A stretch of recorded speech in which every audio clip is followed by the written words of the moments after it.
بسم اللہ الرحمن الرحیم۔ السلام علیکم، آپ دیکھ رہے ہیں الف نیوز اور میں ہوں آپ کے ساتھ ماجد علی۔ شامل کرتے ہیں پاکستان اور دنیا بھر سے بریکنگ نیوز ہیڈ لائنز۔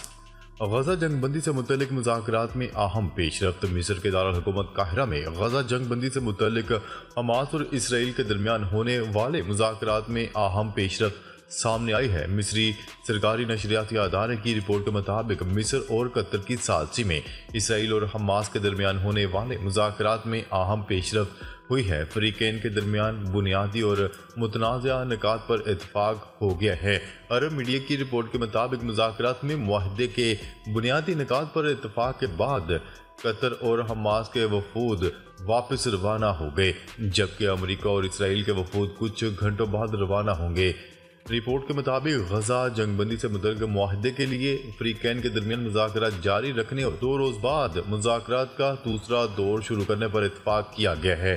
عرب میڈیا کی رپورٹ کے مطابق حماس سمیت مذاکرات میں شامل فریقین کی جانب سے مصری ٹی وی کی مذاکرات میں پیش رفت سے متعلق خبروں پر کوئی تبصرہ نہیں کیا گیا۔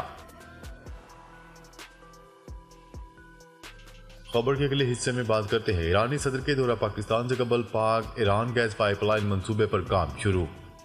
ایرانی صدر ابراہیم رئیسی 22 اپریل کو پاکستان کا دورہ کریں گے۔ وزارت توانائی نے Pakistan Iran gas pipeline منصوبے پر کام شروع کر دیا۔ بزنس ریکارڈ کی رپورٹ کے مطابق متعلقہ حکام نے گوادر سے 80 کلومیٹر طویل گیس پائپ لائن کو ایرانی علاقے میں پائپ لائن سے منسلک کرنے کے لیے کام شروع کر دیا۔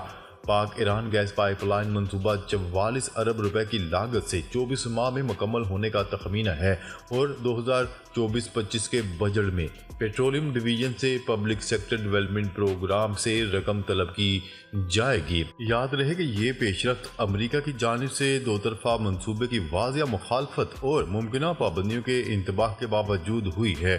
واضح ہے کہ ایران نے جنوری میں پاکستان کو حتمی نوٹس جاری کیا تھا کہ وہ پائپ لائن کے اپنے حصے کو فروری مارچ 2024 تک مکمل کرے، ورنہ 781 کلومیٹر طویل منصوبے کے لیے گیس سیلز پرچیز ایگریمنٹ کی جرمانے کی شق کے تحت 18 ارب ڈالر جرمانے کا سامنا کرنا پڑے گا۔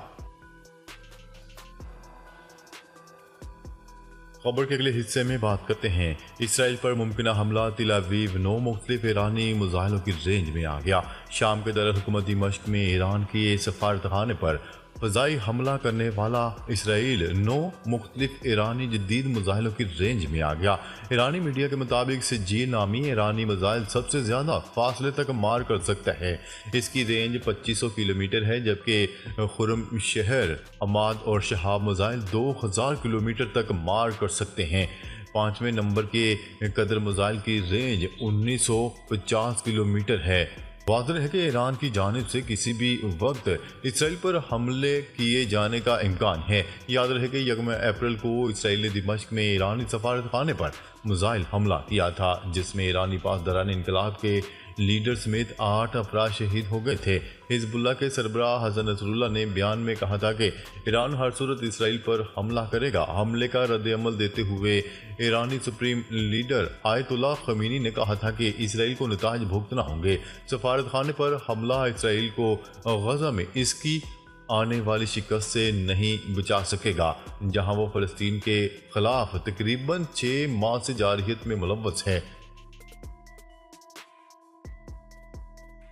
خبر کے اگلے حصے میں بات کرتے ہیں ایران سے ممکنہ جنگ کے لیے تیاری مکمل کر لی گئی ہے۔ اسرائیلی وزیر دفاع نے خبردار کر دیا۔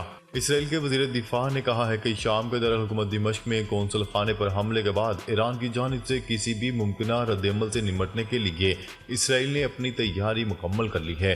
غیر ملکی خبرساں ادارے کی رپورٹ کے مطابق تل ابیب میں اسرائیلی وزارت دفاع کے مرکز میں جائز اجلاس میں وزیر دفاع نے کہا کہ ایران کے ساتھ بننے والی کسی بھی ممکنہ صورتحال کا مقابلہ کرنے کے لیے دفاعی نظام نے تیاری مکمل کر لی ہے۔ خیال ہے کہ 1 اپریل کو شام کے دارالحکومت دمشق میں ایرانی قونصل خانے پر بمباری کے نتیجے میں 2 سینئر جرنیلوں سمیت پاسداران انقلاب کے 7 جاں بحق ہو گئے تھے۔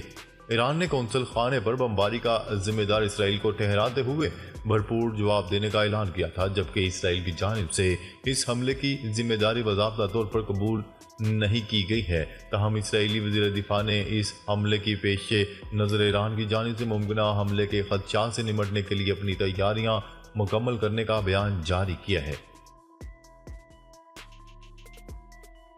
خبر کے اگلے حصے میں بات کرتے ہیں۔ اسرائیل جنوبی غزہ سے اپنی فوجیں واپس بلانے پر مجبور ہو گیا۔ غزہ میں حماس کے ساتھ مسلسل جنگ کو 6 ماہ مکمل ہونے پر اسرائیل نے اپنے فوجیوں کو جنوبی علاقے سے واپس بلا لیا۔ عالمی خبرساز ادارے کی رپورٹ کے مطابق اسرائیل نے جنوبی غزہ سے اپنی بری فوج کو واپس بلا لیا، البتہ ایک بٹالین غزہ کی پٹی اور اسرائیلی سرزمین کو علیحدہ کرنے والے راہداری کی حفاظت کے لیے تعینات رہے گی۔ ٹائمز آف اسرائیل نے اپنی رپورٹ میں دعویٰ کیا ہے کہ فوجیوں کی واپسی ایک حکمت عملی کے تحت کی گئی ہے، جس کا مقصد اہلکاروں کو رفح میں پیش قدمی اور ایک بڑی کارروائی کے لیے تازہ دم کرنا ہے۔ کیا رہے کہ غزہ میں اسرائیلی بمباری کے باعث 20 لاکھ فلسطینی رفح میں پناہ لینے پر مجبور ہوئے ہیں، اور اب اسرائیل اپنے اتحادی ممالک بشمول امریکہ کی مخالفت کے باوجود رفح کو نشانہ بنانے کے لیے تیاری کر رہا ہے۔ ادھر حماس نے بھی غزہ میں اسرائیلی فوجیوں کو پھر گھات لگا کر دھول چٹا دی۔ حماس کی اس کارروائی میں 4 کمانڈوز مارے گئے، جبکہ دیگر کی حالت تشویشناک بتائی جا رہی ہے۔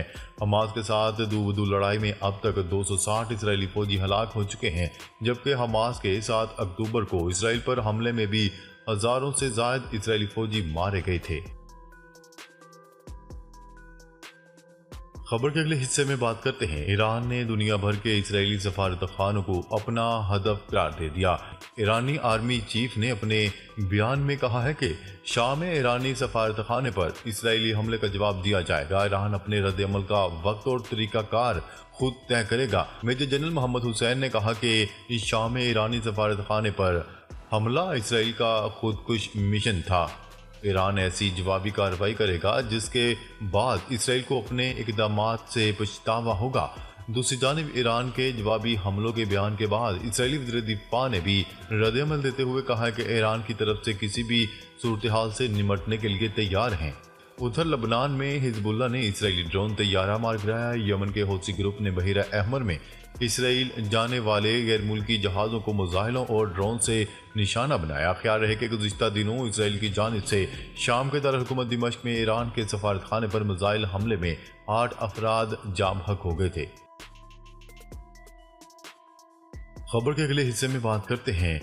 فرانس کے بعد جرمنی کے سرکاری ملازمین کا بھی اسرائیل کو ہتھیاروں کی فراہمی روکنے کا مطالبہ۔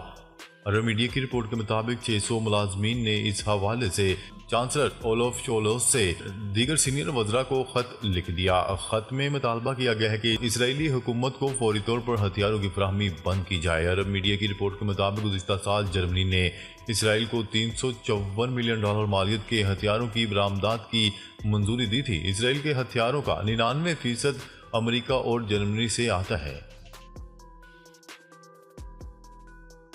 خبر کے اگلے حصے میں بات کرتے ہیں۔ حزب اللہ نے اسرائیل کا مہنگا ترین ڈرون طیارہ مار گرایا۔ لبنانی تنظیم حزب اللہ کا کہنا ہے کہ اس نے اسرائیل کا جدید ترین ڈرون طیارہ مار گرایا ہے، جو $85 ملین یعنی 23.5 ارب پاکستانی روپے مالیت کا یہ ڈرون مختلف سینسرز اور پیلوٹ سے لیس ہے۔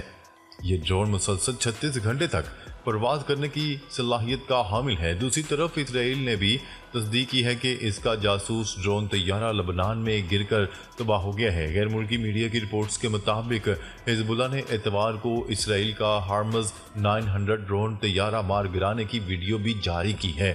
تنظیم کا کہنا تھا کہ اسرائیلی ڈرون لبنانی فضائی حدود کی خلاف ورزی کر رہا تھا، جسے مار گرایا گیا۔ ناظرین، اب تک کے لیے اتنا ہی۔ مزید خبریں لے کر بہت جلد آپ کی خدمت میں حاضر ہوں گے۔ تب تک کے لیے اپنا خیال رکھیے گا۔ اللہ نگہبان۔